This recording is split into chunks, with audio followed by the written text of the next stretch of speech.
Assalamualaikum warahmatullahi wabarakatuh. Apa kabar anandaku semua? Ketemu lagi kita di channel Desi Asmara. Untuk kali ini kita akan membahas tentang materi fertilitas dan mortalitas penduduk. Karena sebelumnya kita sudah membahas materi tentang pertumbuhan penduduk. Jadi untuk lebih mengembangkan materi ini, kita lihat tentang fertilitas dan mortalitas yang ada di negara kita ini. Perkembangan penduduk di negara kita atau di dunia sebenarnya pada periode perkembangan Perang Dunia Pertama maupun Dunia Kedua membagi wilayah di permukaan ini menjadi 3 wilayah. Yang pertama, wilayah pertama, apa itu? Eropa, Amerika Serikat dengan kondisi yang sangat terkendali perkembangan penduduknya. Yang kedua, wilayah kedua, yaitu Eropa Timur, Afrika Utara, Amerika Latin, dan Jepang dengan angka kelahirannya yang sangat tinggi.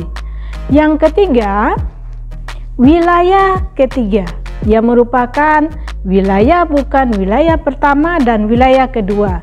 Di sini angka kelahiran dan kematian itu sangat tinggi. Untuk lebih memahami tentang kelahiran dan kematian atau fertilitas dan mortalitas, mari kita pahami dan dalami materi berikut ini. Fertilitas atau istilah lainnya natalitas, artinya kelahiran. Fertilitas merupakan gambaran mengenai jumlah kelahiran hidup dalam suatu wilayah pada periode waktu tertentu. Secara umum, angka kelahiran atau fertilitas diklasifikasikan menjadi 2. 1. Angka kelahiran kasar. 2. Kelahiran menurut kelompok usia. Yang pertama, angka kelahiran kasar atau Sibian.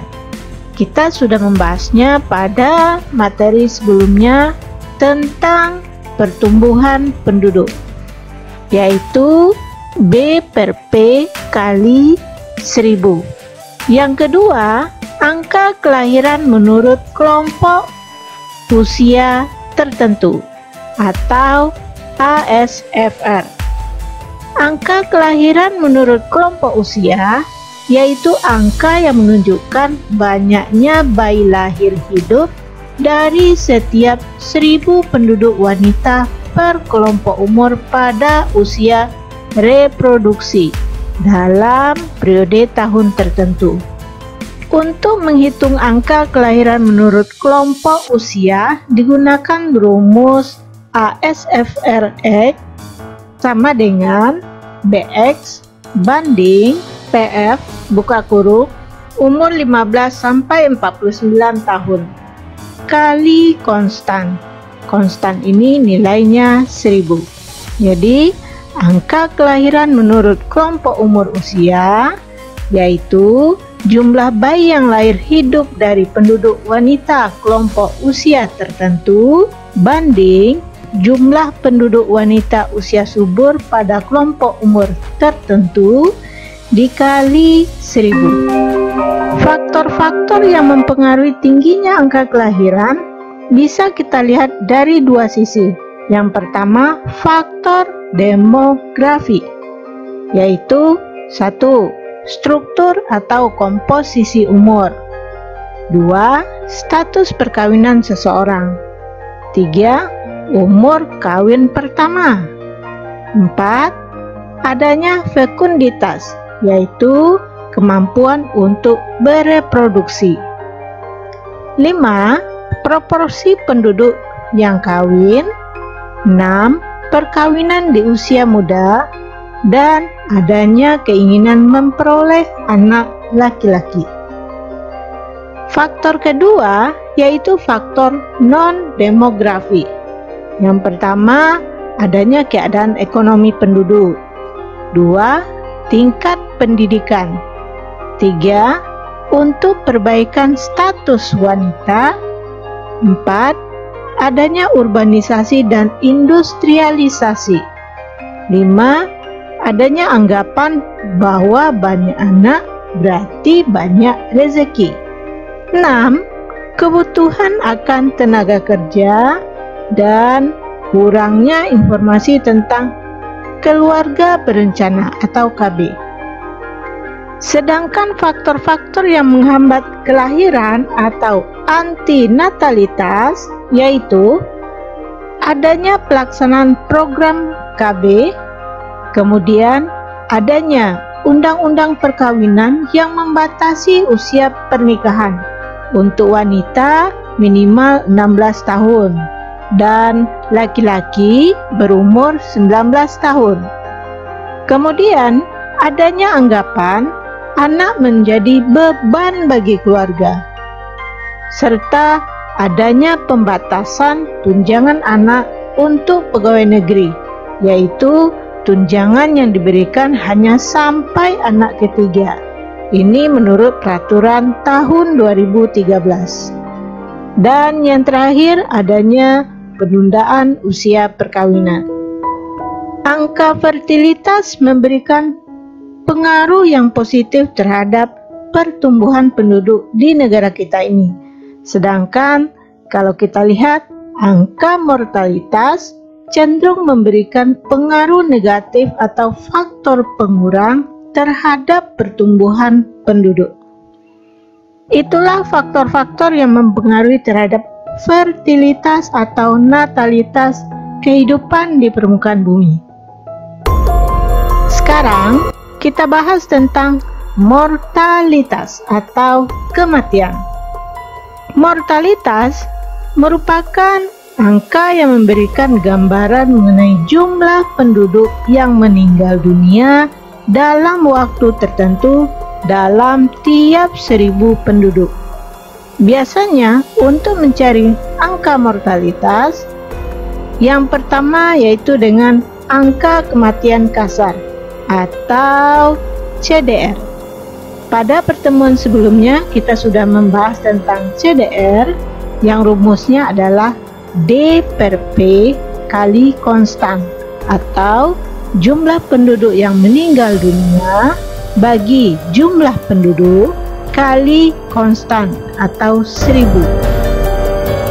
Yang kedua, angka kematian menurut usia atau ASDR. Angka kematian menurut usia menunjukkan jumlah penduduk yang meninggal dunia dari 1000 penduduk pada kelompok usia tertentu. Angka kematian menurut kelompok usia dihitung dengan menggunakan rumus yaitu ASDR sama dengan DX banding PX kali K, atau angka kematian menurut kelompok usia yaitu jumlah penduduk yang meninggal pada kelompok usia tertentu banding jumlah penduduk pada kelompok usia tertentu kali 1000. Yang ketiga, angka kematian bayi atau IMR. Angka kematian bayi menurut jumlah bayi meninggal dari 1000 bayi yang lahir hidup pada periode tahun tertentu. IMR merupakan salah satu indikasi kualitas penduduk, yaitu berhubungan dengan tingkat kesehatan ibu, anak, pemenuhan gizi keluarga, dan kesiapan fisik saat proses persalinan. Perhitungan angka IMR yaitu jumlah kematian bayi banding jumlah kelahiran hidup dikali 1000, atau IMR sama dengan DO banding B kali K. Berdasarkan jumlah kematian bayi, IMR dapat dikelompokkan atas beberapa kelompok. 1. IMR kurang dari 35 juta per 1000 kelahiran, berarti angka kematian bayi adalah rendah. 2. IMR antara 35 sampai 75 jiwa per 1000 kelahiran, artinya kematian bayi sedang. 3. IMR antara 75 sampai 125 jiwa per 1000 kelahiran, artinya kematian bayi tinggi. Dan terakhir adalah besar dari 125 jiwa per 1000 kelahiran, artinya kematian sangatlah tinggi.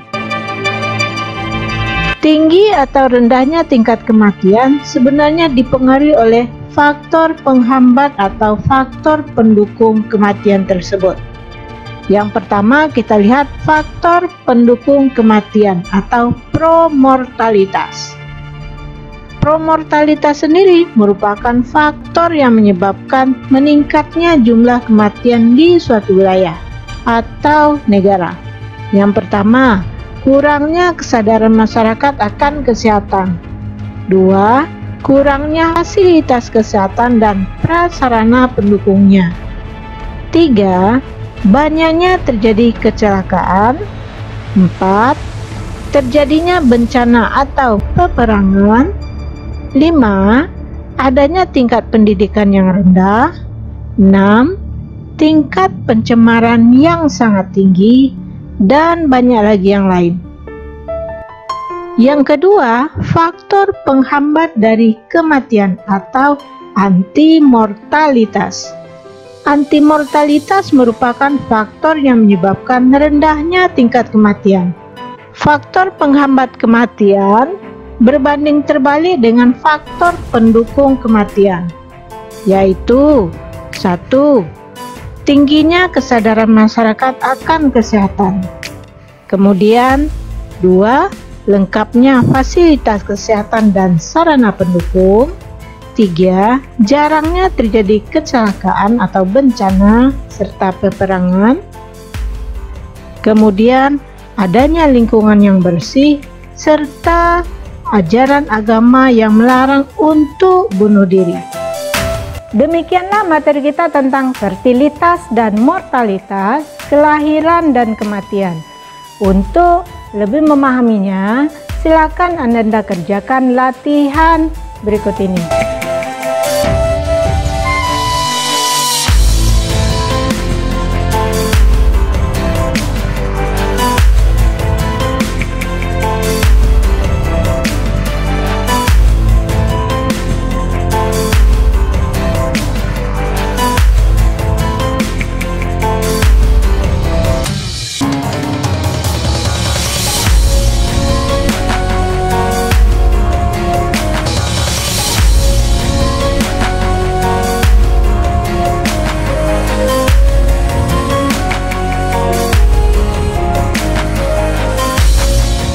Cukup sekian materi kita kali ini tentang fertilitas dan mortalitas.